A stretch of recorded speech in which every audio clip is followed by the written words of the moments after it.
All right. Glory to God. Great to be out there. Great environment again at home. Great to win. 8-0 at home. Hard to do. It's just special to play here. Our guys understand that and the history that's been built here over the years and playing well at home and in the red, white, and blue of the Buffalo Bills. So great environment, like I said.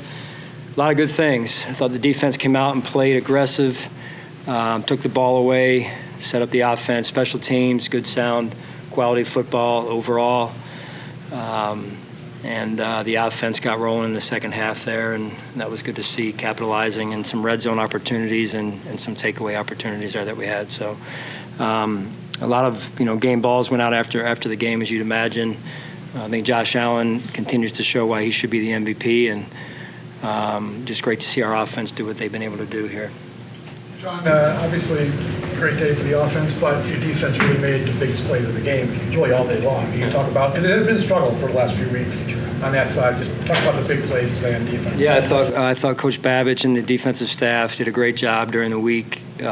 Players played extremely fast, physical, and then when you play physical and you play fast, the ball tends to come out and to find you. I think the first half they had a couple long drives, but we had the first series, that fourth down stop, and then the takeaway. I think was it Greg that tipped it, and then Jordan caught it. Big takeaway in the red zone there, and then just in the second half. I mean, they had the ball first, and that was an important drive for us, and then forcing, I think it was a punt. We forced a punt there, and just the aggressiveness overall. When you get a team in that situation, I felt the combination of the rush and coverage working together, and we were hard to stop up front, which is how it should be. Yeah. The contribution from Greg Rousseau and the significance, not only today but throughout the season, kind of sporadic. In terms of pass rush, but he's been kind of that one mainstay throughout the year and really had a big game today. What was the significance of his performance today and throughout the whole season, kind of being that rock amongst that group? Yeah, well, he's one of our best players on defense, and we spoke about that this week. And for us to play well on defense, he's got to play well, and so that's your best players have to play their best week in and week out, and that's how the league is. So. The physicality, all those things, run and pass. It can't just be pass game, but it starts at the line of scrimmage and making sure we're winning first down and then getting them into third down situations where we can rush the passer and the coverage and rush can work together. And the same thing, just state of the game when we get up. That's where we got it. The rush and coverage has to continue to work together. And again, I thought the defensive staff led by Bobby did a really good job. Bobby, I thought, caught a great game, and we got to continue to grow as a defense as we move forward here and on through the playoffs.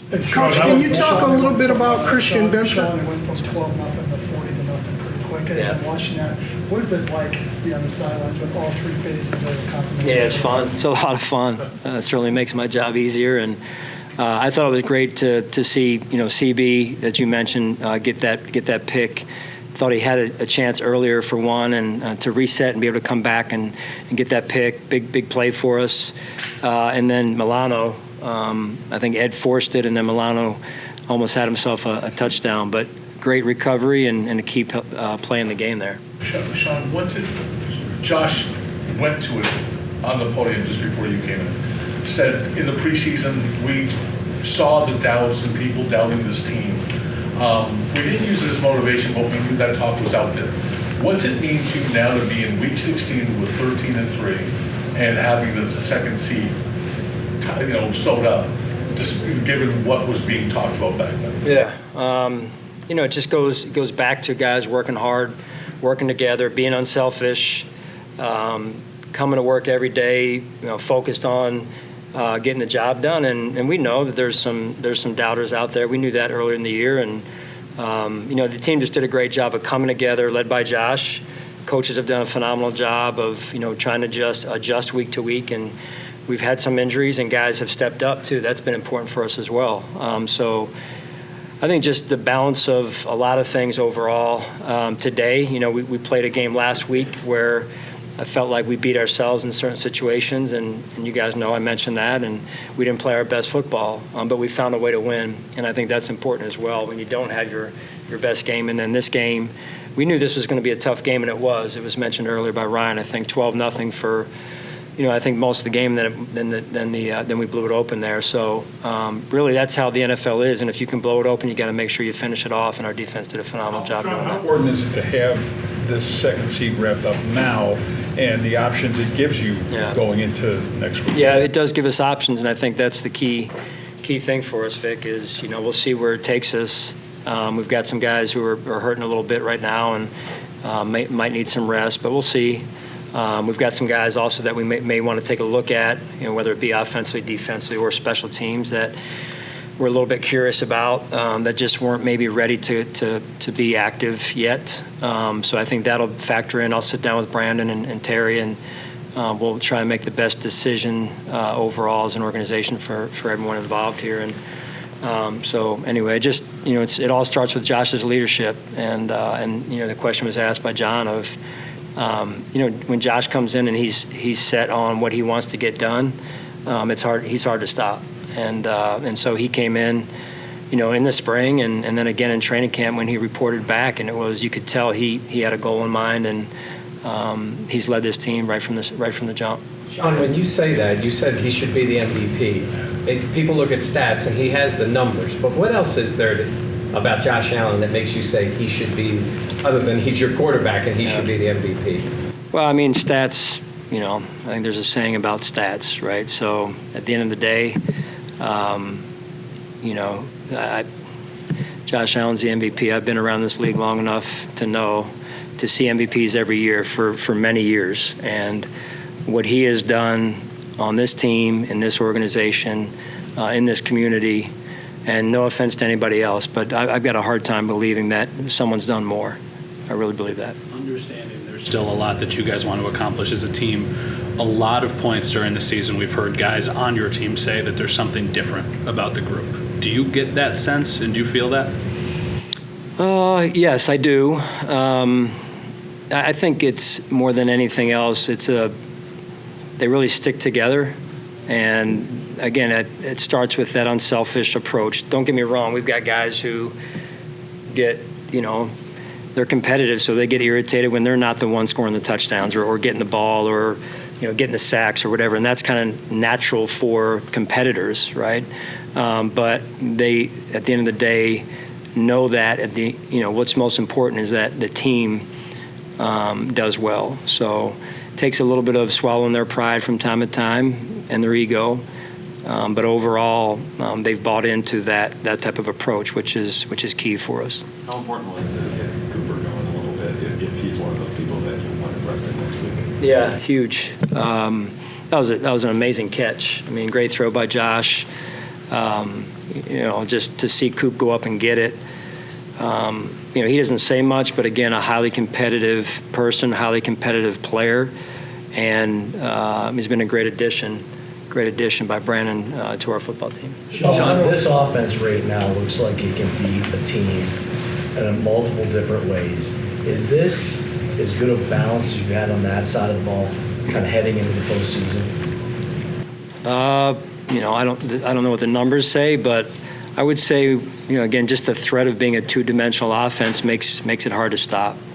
When you get, one-dimensional, you get a little bit predictable, and so it makes it harder on the offensive line, makes it harder on everyone. So even today, I think in the first half, we weren't winning enough first downs, and so then within that, you become a little bit predictable, right? So winning the line of scrimmage will be key for us moving forward, and I thought today we did a pretty darn good job of that, especially in the second half. Sean, you lost your top receiver from last year. Josh mentioned that you set the new record, or you tied the NFL record, most players with a receiving touchdown in the season. The old adage, great when a plan comes together. From your perspective, knowing what you needed this season, how does it feel when the plan comes together like that? Yeah, if you had a crystal ball, right? As Brandon and I sit down with Terry before a season starts or in the spring, where we're trying to figure out what it's going to look like, right? It's just a great job overall by Brandon, Terry, the coaches, the personnel staff, everyone, trainers, weight room. I'm going to leave some out, but when everyone's on the same page and there's a similar connectiveness between the team, right? Just between department to department to department. Now we got Pete leading the business side over there, and again, just that connectivity amongst the organization is huge for us, and that's important. John, acknowledge you have a lot of decisions to make this week, but philosophically, how much do you expect Josh to play against New England? I haven't even gone there yet. I wrote down some notes last night, to be totally transparent with you, but I think there's more than that factors in here, right? And so we'll have to sit down, Brandon, Terry, myself, and talk about, again, what's best for this football team, the organization as a whole, and then it'll start, when we get into the players, it'll start with Josh and what's best for him. Could I just ask a follow to that, Sean, just kind of in general, how much do you factor as you go through those discussions, rest versus, say, rhythm, or, you know what I mean, from week to week and that sort of a thing? Yeah, I mean, there's something to be said for both arguments, right? Both sides of that. And, our team has gone into a bye, played well, come out of a bye, played well. So at the end of the day, we've got to look at everything, one of which is, how healthy we are coming out of this game or not healthy. So getting guys back healthy is important. Sean, who ultimately makes that final call? Is it you? I know you guys all get together. We'll do it together. Yeah, we'll do it together. I mean, that's, three heads are better than one, so it's a little bit of talking, a little bit of listening, and then just sharing what we feel is best for the team. How much do you think Milano was helped by not playing last week and just maybe resetting a little bit after? Yeah. I mean, he had that groin last week, and he looked good out there today, especially recovering that fumble. And